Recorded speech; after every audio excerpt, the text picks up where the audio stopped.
Selamat sore, Mbak VG. Iya, selamat sore juga, Mbak.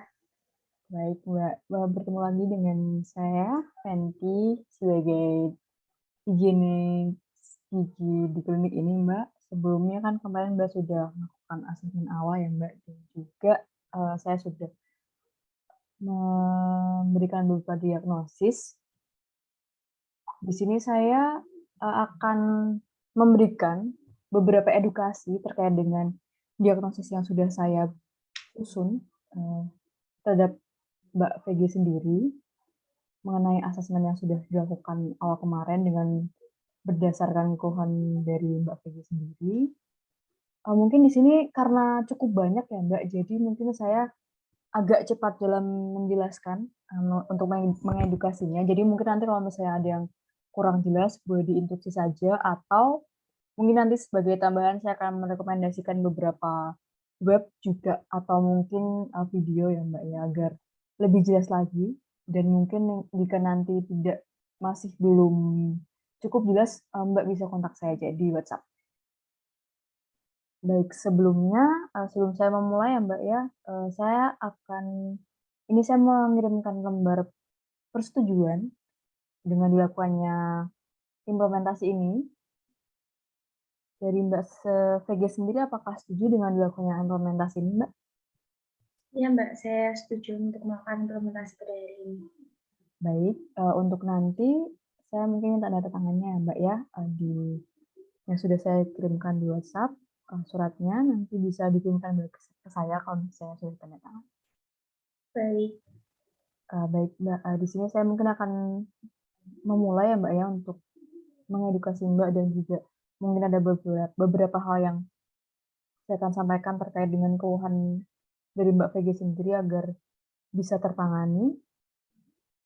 Baik, yang untuk yang pertama itu mengenai ini ya, Mbak, ya, Mbak VG sendiri kan mengeluhkan bahwa adanya ini ya, Mbak, ya, rasa kurang puas, terhadap kondisi gigi Mbak VG sendiri dan ingin tampil lebih percaya diri karena Mbak VG sendiri kan sebagai penyanyi ya, Mbak, ya, dan harus memberikan penampilan terbaik. Maka dari itu Mbak VG membutuhkan perawatan khusus untuk bisa, lebih menampilkan kepercayaan dirinya Mbak VG sendiri. Nah, untuk hal tersebut, di sini saya akan merekomendasikan Mbak VG untuk melakukan pemeriksaan lebih lanjut dan juga melakukan pemasangan veneer gigi nanti di dokter gigi. Saya mungkin akan menjadwalkan, nanti akan saya coba sinkronkan jadwal Mbak VG sendiri karena Mbak VG sendiri juga cukup sibuk dan juga, menjadwalkan sesuai dengan dokter juga waktunya dokter.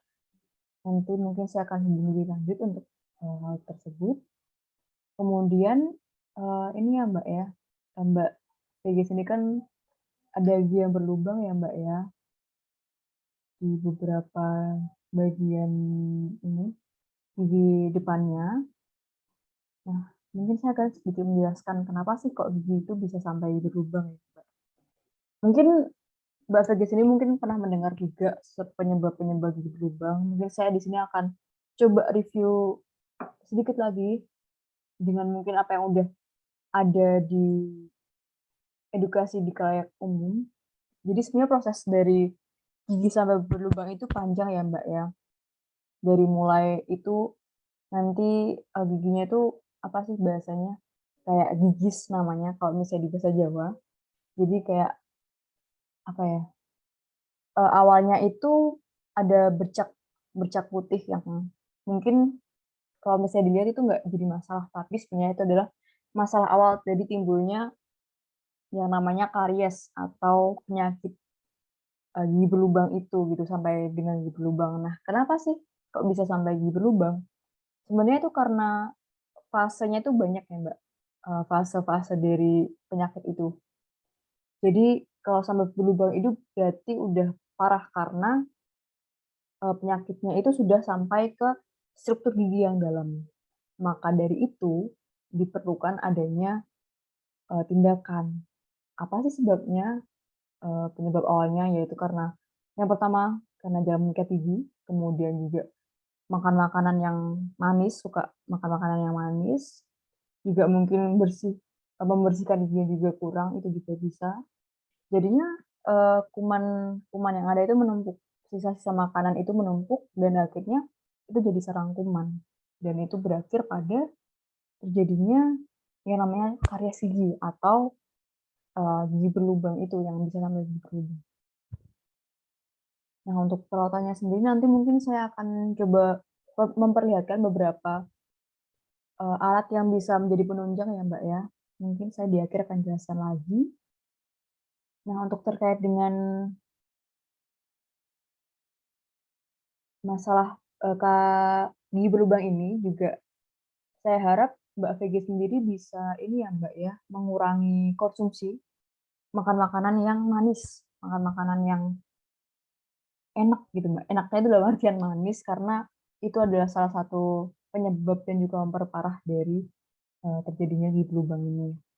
Nah, kemudian untuk mengatasi masalah gigi yang sudah berlubang ini, nanti saya juga akan menjadwalkan untuk Mbak VG sendiri melakukan tindakan penambalan gigi, yang nanti saya juga akan kasih, apa namanya, jadwal sesuai dengan kesibukan Mbak dan juga dokter agar sinkron gitu.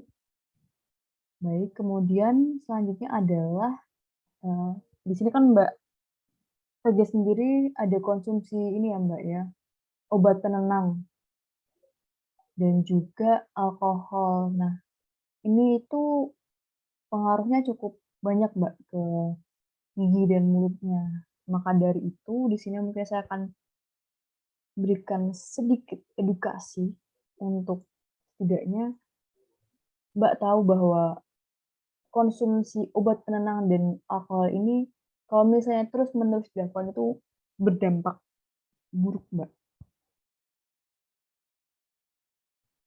Nah, untuk obat penenang sendiri itu menyebabkan ketergantungan, Mbak. Jadi kalau misalnya pastinya Mbak merasa ini ya, kalau misalnya tidak minum itu kayak rasanya ada yang kurang atau rasanya kok beda gitu.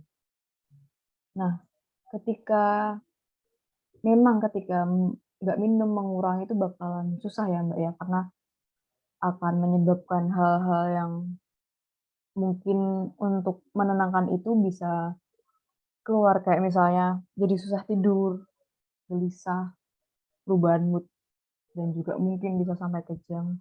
Nah, tapi bagaimana caranya, eee, pengurangan obat konsumsi obat itu harus dilakukan, Mbak, agar nantinya di masa depan itu tidak mempengaruhi kesehatan yang buruk, Mbak.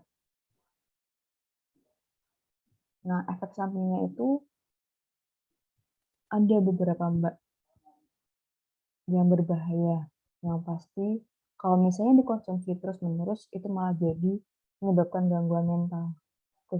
Yang pertama itu seperti kecemasan, lalu depresi, kemudian putus asa. Jadi berpengaruh ke psikologis ya, Mbak, ya. Jadi, efeknya itu efeknya mungkin menenangkan, tapi memberikan efek buruk juga, yaitu ketenangan itu jadi tidak ada.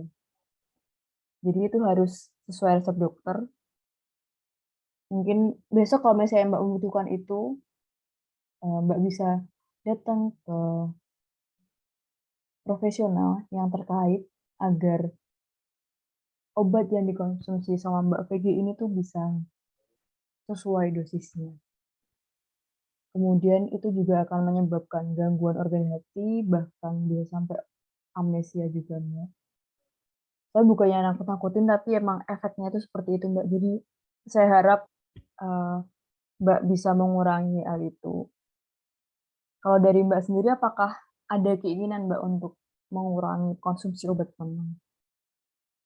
Sebenarnya dari saya sendiri tuh emang ada keinginan untuk mengurangi obat itu karena saya juga pikiran ya, itu ada banyak sekali, kerugian atau dampak negatifnya seperti yang Mbak tadi jelaskan. Jadi, saya sebenarnya ada keinginan untuk, mengurangi atau menghindari obat tersebut, tapi mungkin untuk waktu dekat-dekat ini harus perlu persiapan lagi ya dan perlu motivasi Mbak, pada diri sendiri karena seperti tadi tuntutan saya seperti itu. Jadi mungkin nanti untuk mengganti obat penenang nanti mungkin harus ada penggantinya, seperti itu.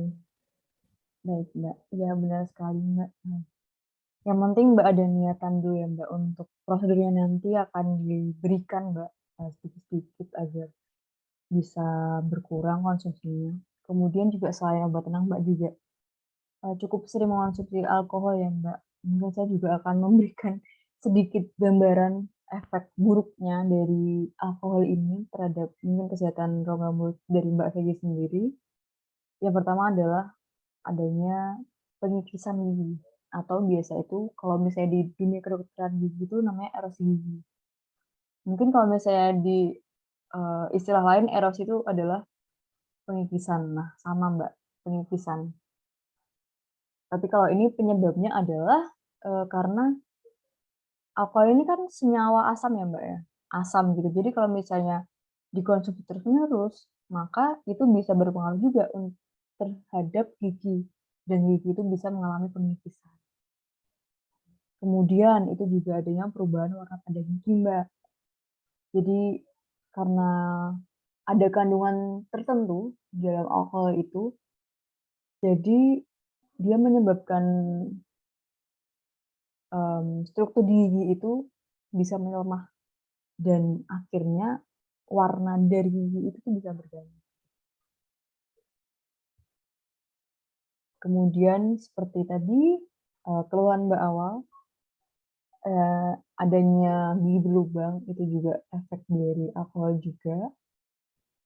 Kemudian pembekakan pada kelenjar ludah dan juga radang lidah juga bisa sampai ke radang gusi, Mbak.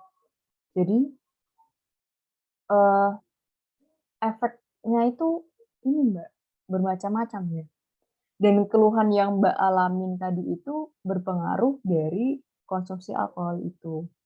Jadi saya harap, selain untuk mengurangi konsumsi obat penenang, bahkan menghentikannya juga, itu juga, saya harap Mbak bisa mengurangi konsumsi alkohol. Bisa diganti dengan minuman yang lain yang mungkin, manis tapi sehat seperti jus atau mungkin seperti minuman yang lain ya, Mbak, ya. Nggak apa-apa deh boba gitu, tapi asalkan nggak sering juga dan setelah minum menyikat gigi. Mungkin seperti itu, Mbak, untuk menggantikan dari alkohol itu. Mungkin emang beda ya, Mbak, sensasinya, tapi sadari lagi, Mbak, bahwa efeknya alkohol itu nanti jangka panjangnya nggak baik. Apalagi kalau misalnya sampai mengakibatkan kanker di rongga mulut. Kemudian ini, Mbak, di sini kan Mbak juga ini ya, jarang makan makanan yang bergizi ya, Mbak, ya, bahkan kadang makannya nggak teratur begitu. Nah, itu efeknya nggak baik juga, Mbak, bagi kesehatan umum, tubuh maupun kesehatan rongga mulut. Nah, di sini saya mungkin akan jelasin sedikit apa sih manfaatnya konsumsi makanan yang bergizi. Yang pastinya itu makanan yang bergizi itu ya bakalan berpengaruh yang baik juga gitu bagi tubuh. Ketika kita makan makanan yang bergizi, maka kebutuhan dari tubuh kita itu bisa terisi, Mbak. Kalau misalnya Mbaknya Mbak VG itu nggak makan secara teratur, makanannya kurang bergizi, pasti efeknya adalah ke kesehatan yang lainnya juga, kesehatan umum maupun rongga mulutnya. Jadinya mungkin nggak, apa ya, nggak semangat mungkin bisa karena energinya juga kurang kan, karena Mbak VG nggak makan secara teratur. Nah, untuk hal ini mungkin saya sebagai higienis gigi tidak bisa menyarankan gizi yang seimbang itu secara rinci seperti apa. Mungkin selanjutnya saya bisa merujuk Mbak VG untuk ke ahli gizi agar nanti Mbak VG bisa punya diet makanan yang sehat, yang sesuai juga dengan, Mbak VG sendiri, apa yang Mbak VG inginkan. Kemudian terkait dengan konsumsi obat penenang dan juga alkohol, seperti yang sudah saya katakan tadi, itu untuk bisa mendapatkan obat penenang itu dibutuhkan resep dokter. Nah, di sini saya juga tidak berpengalaman, bukan berpengalaman sih, bukan tanggung jawab saya sebagai seorang higienis gigi untuk memberikan resep atau memberikan secara detail itu resepnya bagaimana, tapi di sini saya bisa merujuk Mbak VG juga ke psikiater agar lebih tahu apa yang dialami Mbak VG itu sebenarnya kenapa kok sampai bisa konsumsi obat penenang itu secara rutin dan juga konsumsi alkohol, bagaimana resepnya yang baik dan segala macamnya nanti bisa ke ahli yang lebih, profesional. Baik Mbak, untuk penjelasan terkait dengan konsumsi dari, obat dan juga alkohol dari Mbak Vega sendiri dan juga, eee, konsumsi dari makanan bergizi sendiri apakah ada yang ingin ditanyakan Mbak? Mohon maaf Mbak masih di-mute. Kalau untuk saat ini sih saya sudah jelas ya dengan penjelasan yang sudah tadi Mbak paparkan. Baik Mbak, mungkin saya bisa lanjut ya Mbak ya? Mungkin agak cepat karena saya juga nggak mau kalau misalnya implementasi ini dilakukan dengan lama karena saya takutnya Mbaknya bosan juga. Yang penting Mbaknya bisa paham apa yang harus Mbak, lakukan selanjutnya. Kemudian ini ya Mbak ya, kan dari hasil pemeriksaan kemarin, anamnesis itu ada ini ya Mbak ya, gusi berdarah, perdarahan pada gusi. Nah, kenapa sih kok bisa sampai gusi itu berdarah? Saya mungkin akan jelaskan sedikit, itu penyebabnya tuh banyak sebenarnya. Yang pertama itu karena adanya trauma, trauma yang berasal mungkin dari menyikat gigi terlalu keras atau penumpukan, kotoran kotoran seperti sisa makanan yang sudah, apa ya istilahnya, kayak sudah menempel terlalu lekat gitu ke gigi.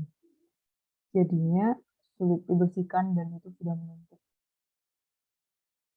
Nah, maka dari itu Mbak, itu bisa menyebabkan, gusi berdarah karena kan, penumpukan plak, apa sih namanya, bukan plak, ya plak, mungkin saya jelasin sedikit, plak itu, yaitu tadi kumpulan sisa makanan yang itu sudah melekat banget ke gigi. Nah, itu akan menyebabkan perdarahan karena kan plak itu isinya ini ya, Mbak, ya, sisa-sisa makanan itu bakal jadi sarangnya para kuman-kuman berkumpul. Maka dari itu dia bisa menginfeksi sampai ke, eee, ke gusi, Mbak. Jadinya itu bisa menyebabkan gusi sampai berdarah karena nanti mungkin awalnya bisa bengkak gitu gusinya, terus bisa dari bengkak itu bisa menyebabkan perdarahan pada gusi. Nah, kemudian gimana sih caranya biar tidak, apa, gusi itu tidak sampai berdarah? Itu salah satu yang bisa dilakukan adalah makan makanan, yang seimbang, Mbak. Kalau misalnya dulu istilahnya itu 4 sehat 5 sempurna, kalau sekarang disebutnya gizi seimbang, di mana Mbak diharapkan bisa berkonsumsi sayur, bisa konsumsi buah, bisa konsumsi lauk, karbohidrat yang itu porsinya itu baik, porsinya itu sesuai, sehingga itu bisa memperkuat jaringan periodontal juga, jaringan dari gusi tadi. Maaf Mbak, kalau misalnya saya ada istilah-istilah yang keluar. Kalau misalnya ada yang mau ditanyakan apa itu jaringan periodontal itu mungkin bisa langsung diinterupsi saja saya. Baik Mbak. Mohon maaf sebelumnya.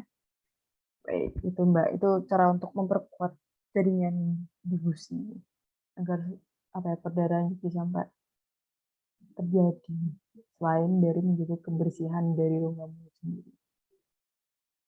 Nah, untuk terkait dengan perdarahan ini juga saya akan merujuk Mbak pergi ke dokter gigi juga, agar ada penanganan yang tepat dan tidak terjadi perdarahan lagi ya, Mbak, untuk selanjutnya. Kemudian, Mbak sendiri apakah ada yang mau ditanyakan terkait dengan, perdarahan gusi, Mbak?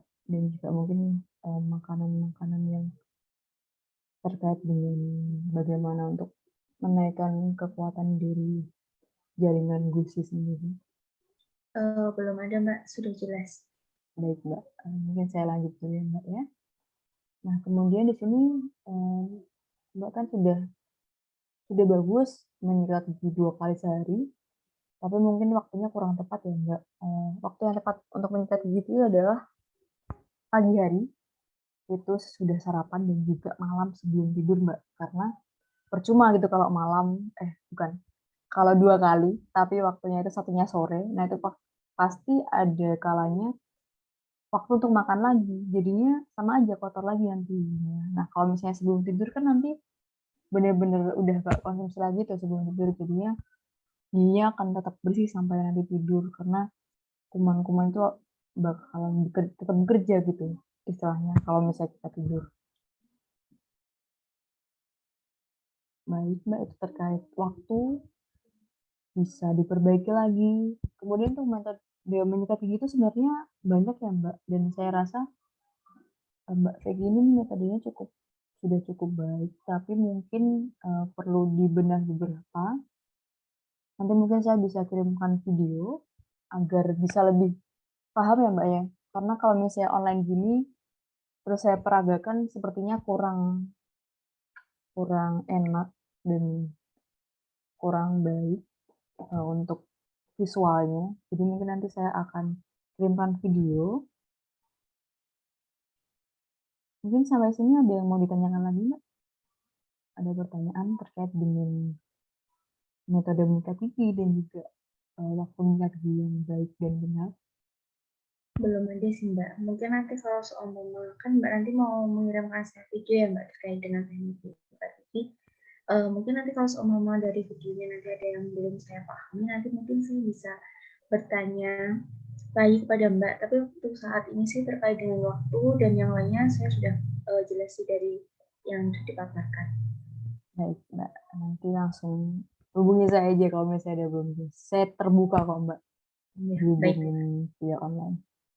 Baik, mungkin untuk selanjutnya, tadi kan, ini ya, Mbak, ya, terkait dengan menyikat gigi.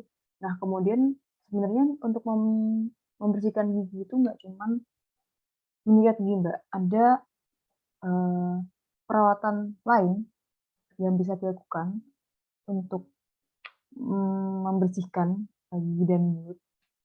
Mungkin saya akan tunjukkan beberapa alatnya.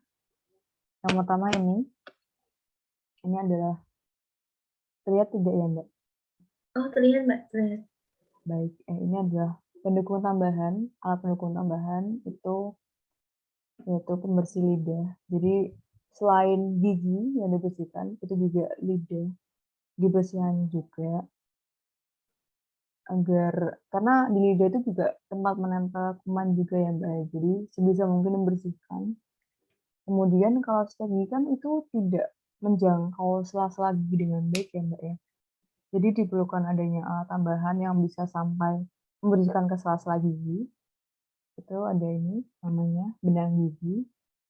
Ini yang tanpa holder ya, Mbak, ya. Jadi pakainya, benang benang aja. Ini kemudian ini yang ada holdernya. Jadi lebih mudah, Mbak. Mungkin saya lebih merekomendasikan untuk pakai yang ada holdernya ini. Tersedianya memang kalau yang ada holdernya itu adanya di toko-toko kesehatan gigi ya, Mbak, ya. Tapi kalau yang benang aja itu, di toko-toko biasa sepertinya tersedia.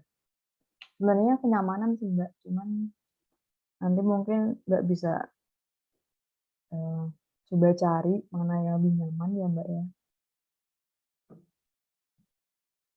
Kemudian ada lagi bisa memakai obat kumur, Mbak.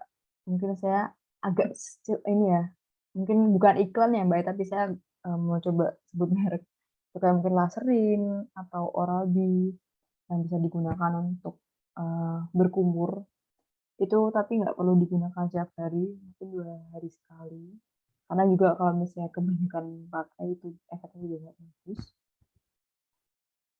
Nah, dari sini ada yang mau ditanyakan, Mbak, terkait dengan alat kebersihan gigi yang lain selain Belum sikat gigi? belum ada, Mbak. Baik, belum ada ya, Mbak, ya? Mungkin ini yang terakhir ya, Mbak, ya, untuk edukasi. Ini kan Mbak PJ sendiri belum rutin kontrol ya, Mbak, ya, ke dokter gigi. Terakhir itu 3 tahun yang lalu atau beberapa tahun yang lalu itu, dan itu melakukan prosedur ini ya, Mbak, ya, bleaching. Nah, saya harap setelah nanti Mbak VJ mendapatkan perawatan yang tepat terkait dengan, keluhan yang awal tadi, yaitu pemasangan filler dan juga restorasi juga penambalan gigi, Mbak Vicky bisa lebih aware lagi dengan keadaan giginya, rongga mulutnya, bisa minimal, rutin ke dokter gigi itu 6 bulan sekali. Jadi bisa tahu tuh Mbak, kalau misalnya keadaan giginya kok, ada yang kurang baik ya, jadi ada penanganannya itu tidak lambat atau tidak, terlambat, Mbak. Begitu Mbak. Mungkin sekian Mbak, eee, in yang bisa saya sampaikan terkait dengan edukasi sebagai implementasi dari prosedur perawatan yang Mbak VJ akan lakukan. Mungkin ada yang akan ditanyakan Mbak, terkait dengan penjelasan saya tadi? Sampai sejauh ini sih sudah bisa saya pahami ya, jadi belum ada yang mau saya tanyakan. Baik Mbak, mungkin karena Mbak VJ sendiri sudah cukup paham, mungkin bisa untuk saya tahu seberapa jauh Mbak VJ paham, mungkin bisa disebutkan Mbak tadi alat-alat, eee, penunjang lain, alat-alat kebersihan gigi lain yang bisa digunakan selain sikat gigi untuk membersihkan gigi, Mbak. Jadi, tadi yang saya eee, kasih tahu ya tadi ya, waktu Ya, diperagain tadi tuh ada untuk yang alat pembersih lidah, terus ada juga benang gigi, terus benang giginya tuh ada 2 macam ya, Mbak, ya? iya Yang pertama betul. tuh yang bentuknya roll itu, terus yang satunya tuh yang ada pegangannya gitu. Iya benar, Mbak.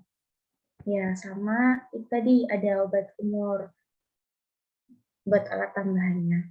Baik, Mbak. Oke, berarti sudah paham ya, Mbak, ya, terkait dengan, eee, alat pembersih tambahan untuk pembersihan gigi. Mungkin yang lainnya saya rasa Mbak Vicky sudah cukup paham karena juga itu mungkin sudah banyak yang mengedukasi dan jadi edukasi khalayak umum. Baik, mungkin sekian dari saya, cukup untuk implementasi pada hari ini. Terima kasih sudah menyempatkan waktunya, sudah mau untuk memperhatikan dari penjelasan-penjelasan saya. Semoga lekas, eee, puas ya Mbak dengan, pelayanan nanti selanjutnya. Bisa lebih percaya diri lagi ya Mbak ya untuk keluhan di awal tadi. Semoga sehat selalu. Selamat siang Mbak, terima kasih. Baik, terima kasih kembali Mbak, selamat siang.